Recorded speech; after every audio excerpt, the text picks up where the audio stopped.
Good morning students. बेटा हम लोगों ने ग्लोब वाले चैप्टर की शुरुआत कर दी थी। आप लोगों को इसकी मैं पहले एक वीडियो दे चुकी हूँ, ये सेकंड वीडियो है। ठीक है, इसमें जो मेन ग्लोब से रिलेटेड आप लोगों को पढ़ना चाहिए था मैंने वो बता दिया है। इसके बाद हम लोग चैप्टर की शुरुआत करेंगे। इस फर्स्ट वाली वीडियो में दो चीजें मैंने छोड़ दी थी, जैसे मैंने कहा था बेटा तुम्हें अंतर्राष्ट्रीय समय रेखा और अंतर्राष्ट्रीय तिथि रेखा दोनों के बारे में बताऊंगी। ठीक है, तो सबसे पहले तो ये देखो बेटा कि जब भी हम लोग ग्लोब की बात करेंगे ना, तुम लोगों को एक बात जरूर ध्यान में आए। सिंपल, क्या आप लोगों की मान लो ये पृथ्वी है। ठीक है, जो पृथ्वी है वो अपने ही अक्ष पर कंटिन्यू इस तरीके से घूमती है। ठीक है, चलती है। आप लोगों को पता होगा कि इस तरीके से घूमती हुई आप लोगों की पृथ्वी 1 घंटे में एक चक्कर लगा लेती है। ठीक है, ये बात तुम्हें बहुत अच्छे से याद रखनी है, यहां समझना है तो। ठीक है, देखिए बेटा जो पृथ्वी है वो अपने अक्ष पर एक चक्कर 24 घंटे में लगाती है। हम लोग समय निर्धारित करें कि समय आखिरकार निकालना कैसे है। समय निकालने के लिए सबसे पहले तुम इसी को देखो, ये आप लोगों का ग्लोब है। ठीक है, ये जो देशांतर रेखाएं हैं, देशांतर रेखाओं में देखो बेटा जो आप लोगों की ये 0 डिग्री पे है, इसको हम बोलते हैं ग्रीनविच रेखा। ठीक है, ग्रीनविच रेखा। ग्रीनविच रेखा के बाद जितने भी ये देशांतर रेखाएं आप लोगों की, ये हिस्सा आप लोगों का पूर्व की तरफ। ठीक है, ये पूर्वी हिस्सा है। ये वाला हिस्सा आप लोगों का पश्चिमी हिस्सा है। ठीक है, बिल्कुल दिमाग में रखना इस चीज को कि सीधे हाथ की तरफ पूर्वी दिशा रहेगी और उल्टे हाथ की तरफ पश्चिमी दिशा।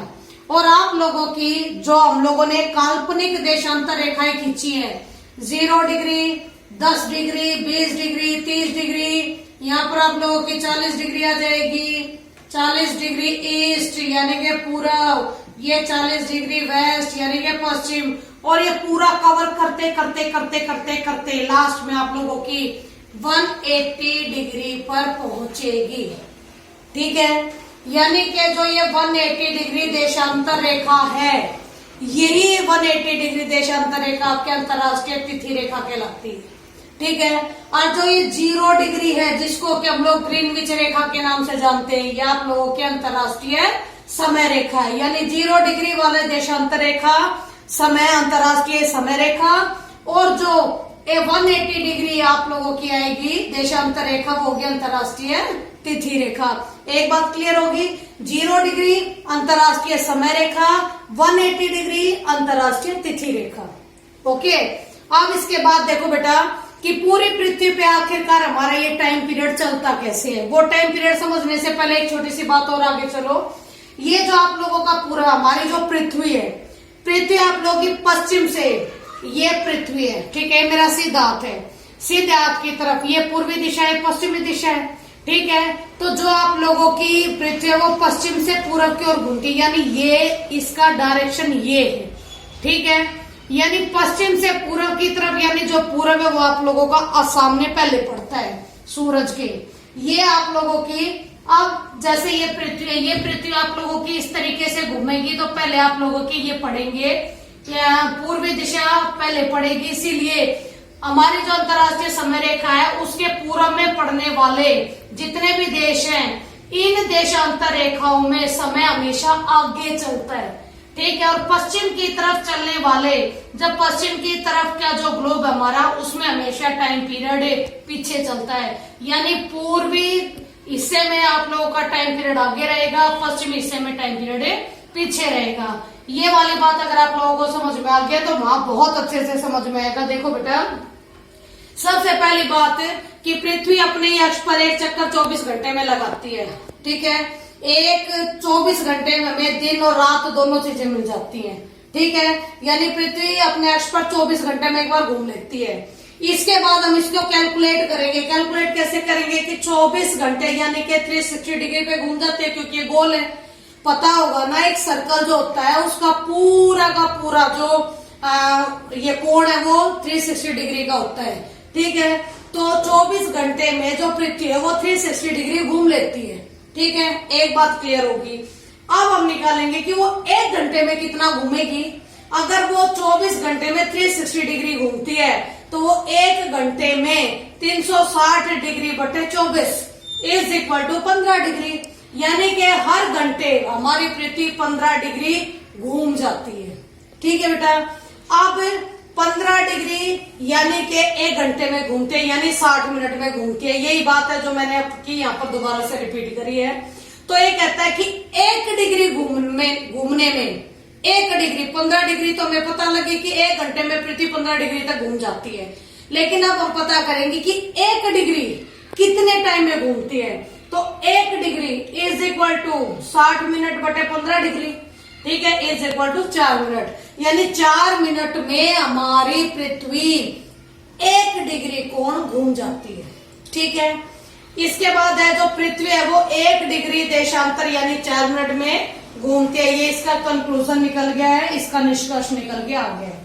ठीक है बेटा, अब इसी को देखते हुए अब अगर मैं ये आप लोगों का ग्लोब बना दूं और इस पे ये ग्रीनविच रेखा है, ठीक है, अब ग्रीनविच रेखा के इधर पूर्वी हिस्सा है, ठीक है, यानी इधर की तरफ अगर ये हमारी 10 वाली रेखा है, 10 डिग्री वाली, तो इसके बीच में क्या होगा, 1 डिग्री भी पड़ेगी, 2 भी पड़ेगी, 3 भी पड़ेगी, 4 भी पड़ेगी, 5 भी पड़ेगी, सारी पड़ेगी ना।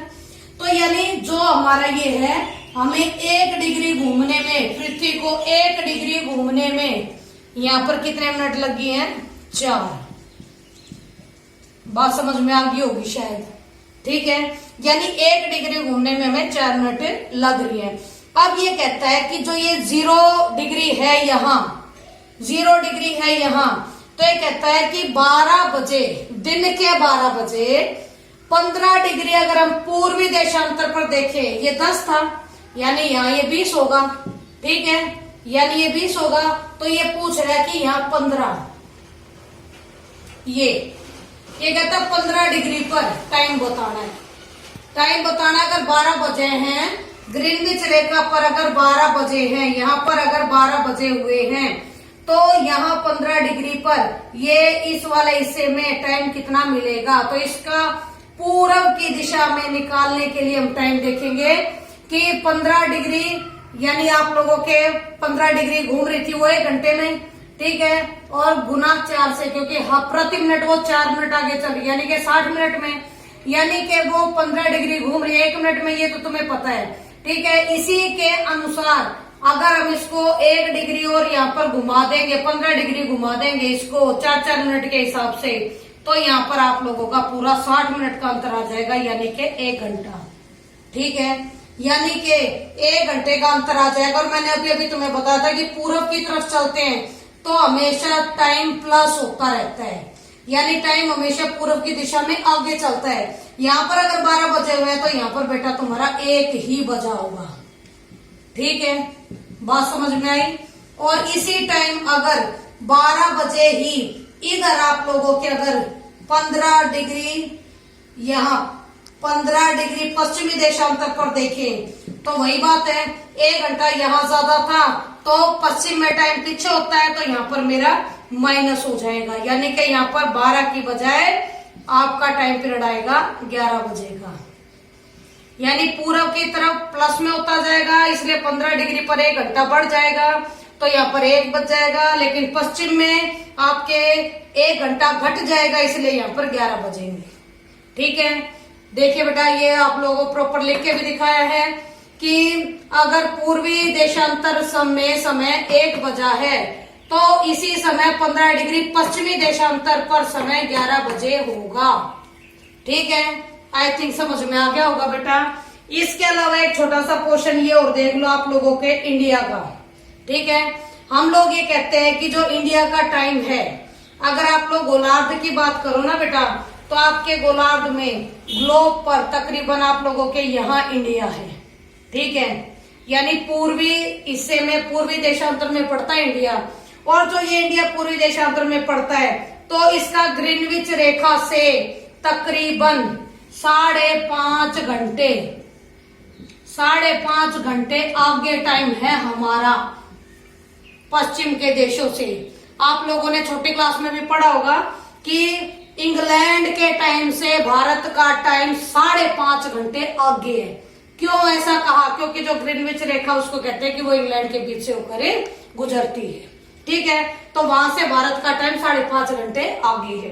ओके बेटा, इसको निकालने का, कैलकुलेट करने का तरीका यहाँ पर है कि जो अक्षांशीय रेखा है हमारी 82 82.5 डिग्री पूर्वी देशांतर पर है भारत, 82.5 डिग्री पूर्वी देशांतर पर।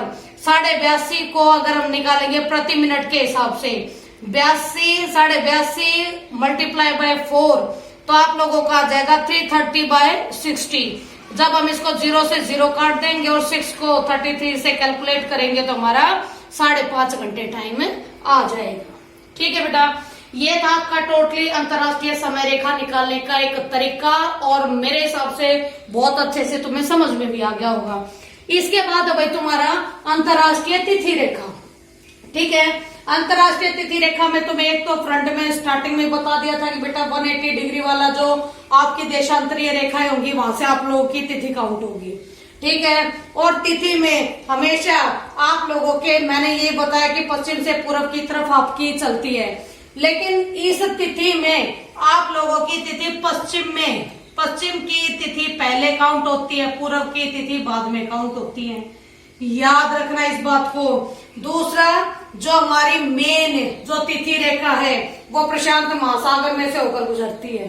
ठीक है, पैसिफिक ओशन में से होकर गुजरती है, और जब ये जहां से हमने अपनी सहूलियत के लिए, अपनी सहूलियत यानी पूरे विश्व में दिन और रात को बराबर करने के लिए इस अंतर्राष्ट्रीय तिथि रेखा को कम से कम 4 बार मोड़ा हुआ है।